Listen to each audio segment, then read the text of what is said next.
Thank you, Philip. Ladies and gentlemen, we have been listening to a lot of conversation about construction in China and in the Middle East. And I wanted to talk to you about a small country in between called India. There's my hometown of Mumbai had a great renaissance of tall building construction in the last 10 years. And the city fathers of the city are saying that the model for their development is actually Shanghai. So if you look at Shanghai right now, you'll probably see what Mumbai might be in about 15 or 20 years. The only problem is Shanghai keeps growing, so Mumbai, I don't think will ever catch up to Shanghai, but we'll try. We'll see what happens. What I wanted to lead off on today was a project which is at the moment the tallest building in India. It's 300 meter tall. It's a residential tower in the heart of Mumbai. I am Joseph Colaco with CBM. I'm based in Houston, but I spent a great deal of time in my hometown of Mumbai. And we were the peer review consultants on that project. My associate, Dravid, is the principal of Sterling Engineers, who were the engineers of record on this project. And he and I have been working for over 5 years on this very exciting project. So what I wanted to do was to give you the important details of the project and then let Girish tell you about the engineering of it. Where's the other? Oh, here, sorry. I found it. This will give you the cast of characters. The developer is a firm in Mumbai called Sriram Urban Infrastructure. The contract is Raghuvir. The architect is a local firm called Talati and Pantaki. Structural engineers, Sterling Engineers. And the structural review was done by my firm of CBM engineers. This is the elevation of the tower. And what it is an octagonal building with a very large atrium in the middle of it. The atrium is 220 meters high and perhaps one of the taller atriums in the world. It may be the tallest, I'm not sure. But the owner wanted to set standards for this project, and he selected several criteria. Obviously, LEED Platinum rating was one of the main criteria that he had. One of the important ones was that there should be no water leaving the site. 100% of the sewage from the site is treated on the site and reused, and so is the waste. High-grade construction, when you're building a tall tower that tall, you have to maintain high-grade construction. Lots of green public spaces, both at the inside the tower and outside. Ventilation and power utilization techniques to reduce power consumption. Again, he wanted to be environmentally friendly. And use of natural energy, both solar and photovoltaic cells in the building. This is a cross-section through the building. You'll see the lower part of the building consists of ground floor and parking.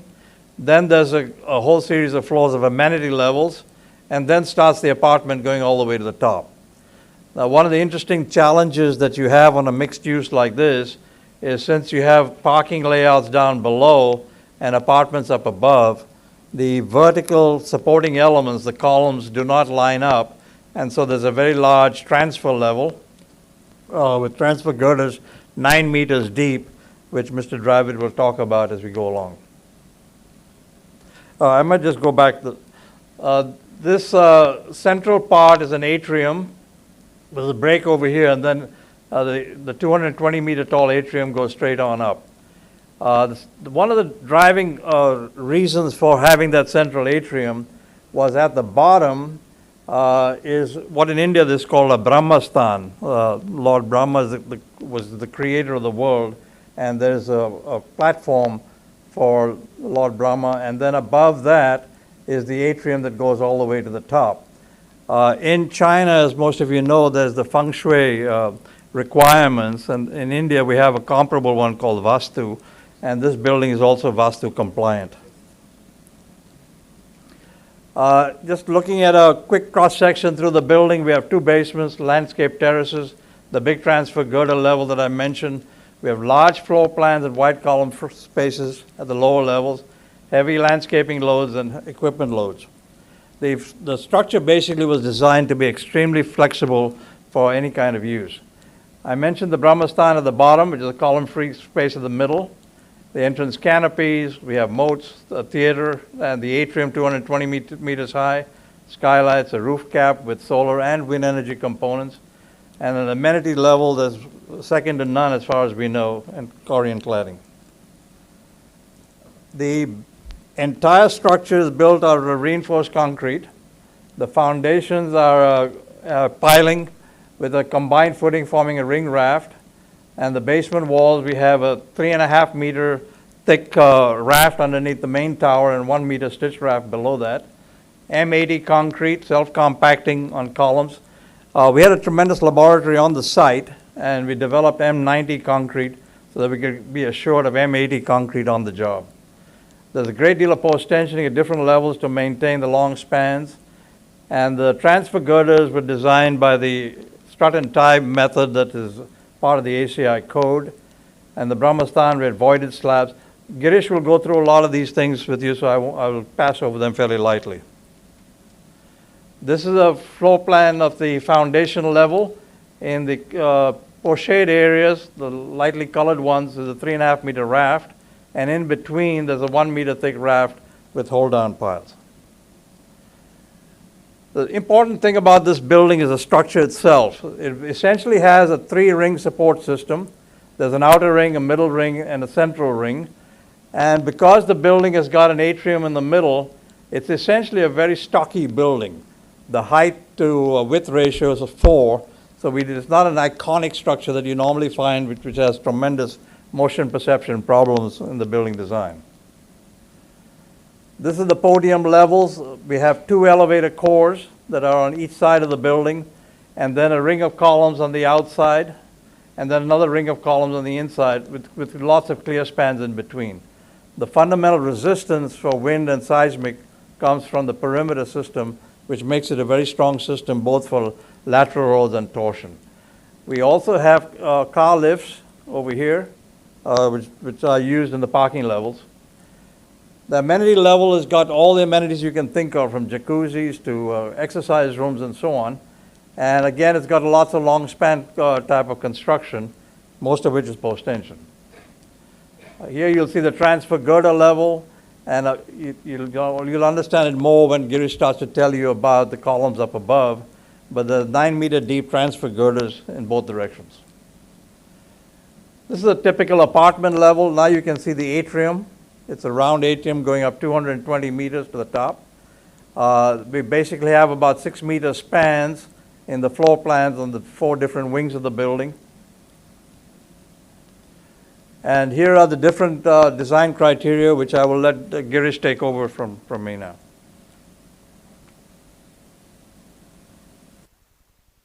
Thank you, Mr. Colaco. I'll just go back 1 or 2 slides. This is the floor plan. As you can see, how many structural engineers are here? Because the attendance is so thin. 1, 2, 3. Okay, 4, 5. Then I'll try to make it a very in a simple language. Our floor plan is like this, without having any mass here in the center. All the stiffness as well as the mass is located on the periphery, and that makes this building very stable and safe. Apparently, this is any structural engineer's delight to design a building like this. It's given to us as a very simple problem. But the problem in this building is not the lateral stability. We had to face a lot of challenges on account of heavy loads and large spans. Some of the spans of the transfer girders here, they are almost 20 meters. And to transfer 244 upper story columns on just 80 columns underneath, we had to use this network of transfer girders, which turned out to be 8 and 9 meter deep. So detailing of these transfer girders and all those things were a bigger challenge than managing the lateral stability.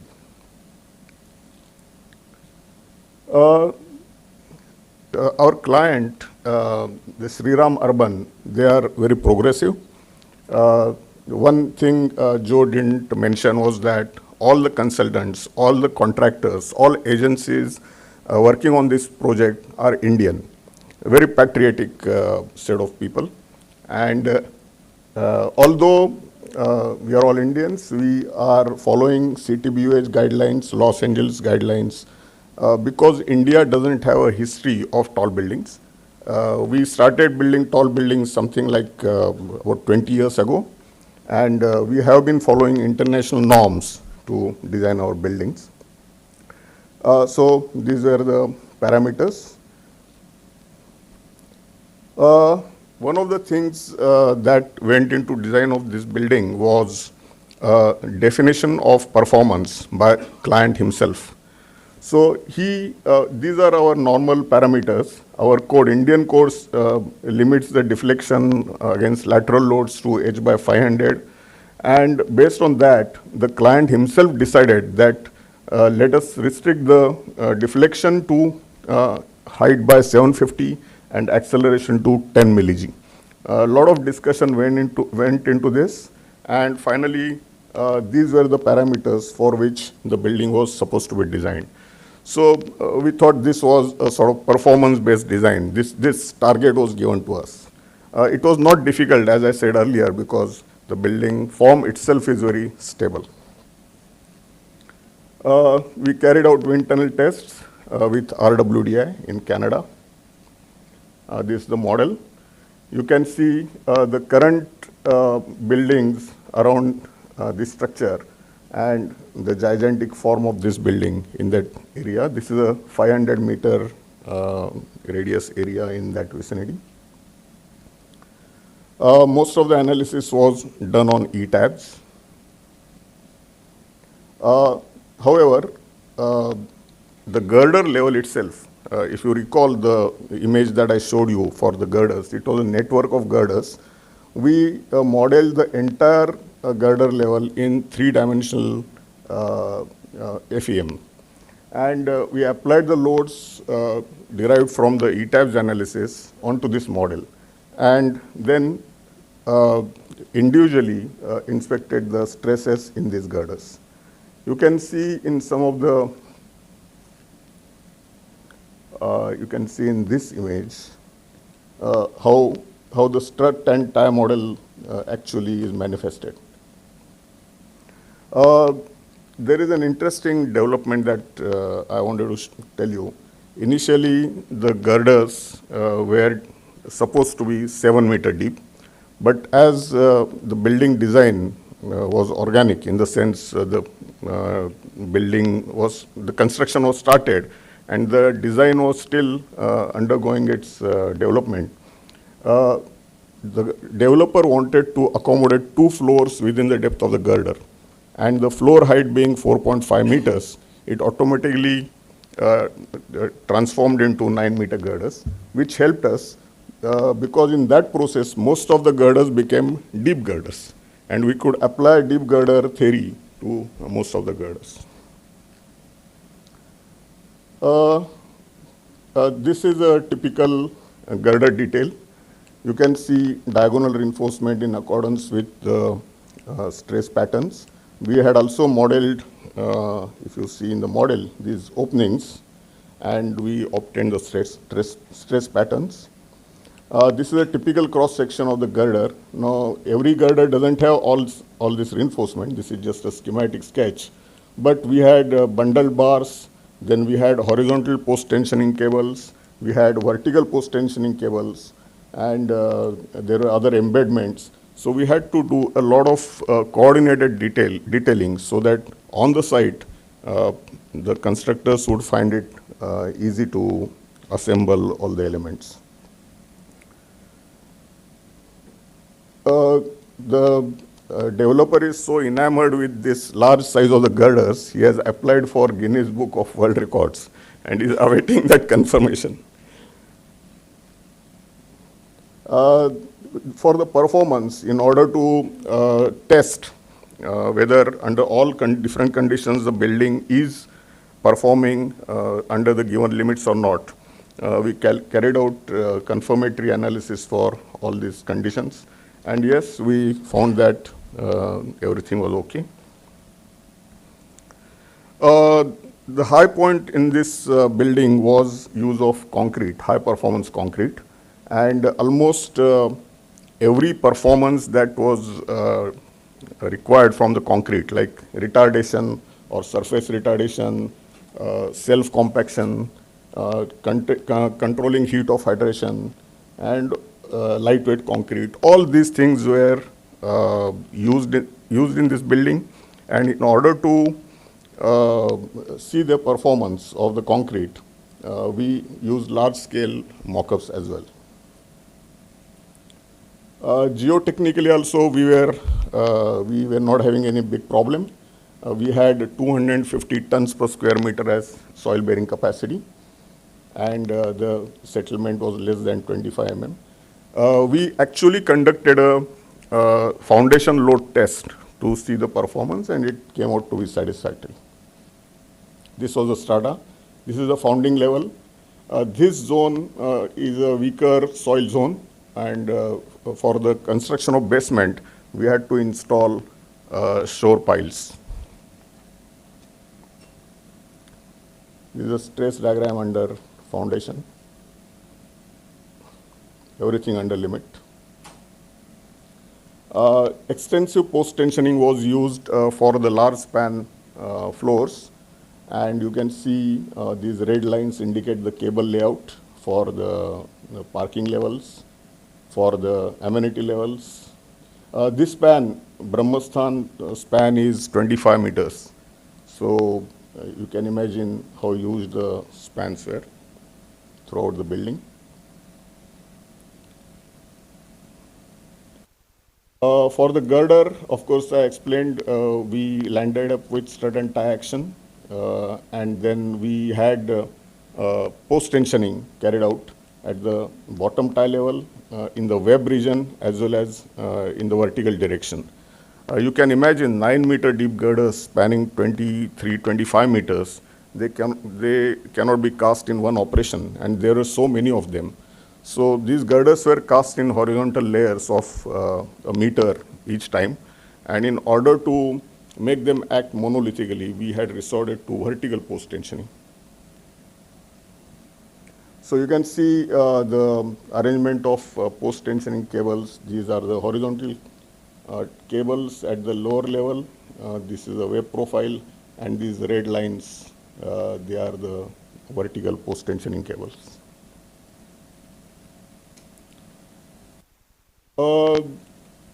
Although, I mean, these things are not new for Chinese and other Asian people.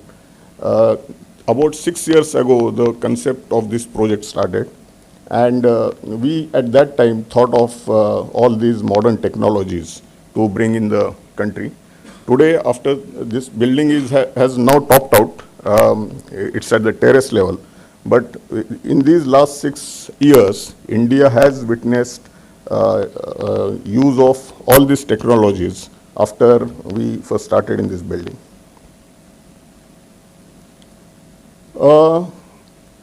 Use of high-grade materials and economizing on water was our primary challenge, because that was a brief given to us by client, and we mostly achieved it.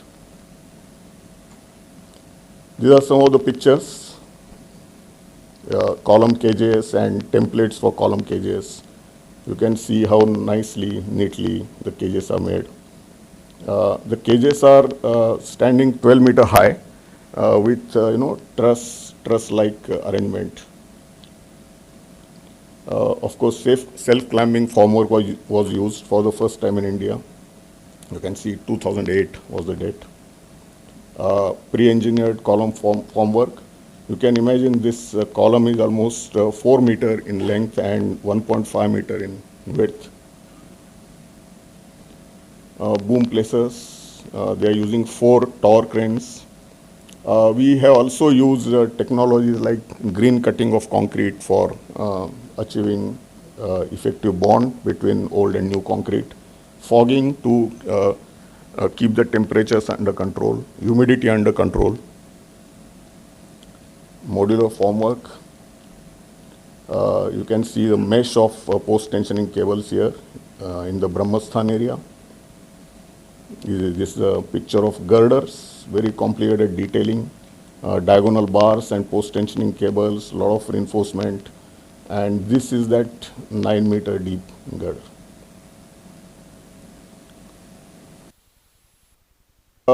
We conducted a lot of mock-up studies because most of the things were being done for the first time, and we really wanted to know how they performed. So design of formwork and retarding concrete, admixture performance, all these things were actually tested before putting in the place. And you can see the gigantic scale of quantities here. This is a building, and about 200,000 cubic meters of concrete is being used here for a 3.5 million square foot of building. Thank you.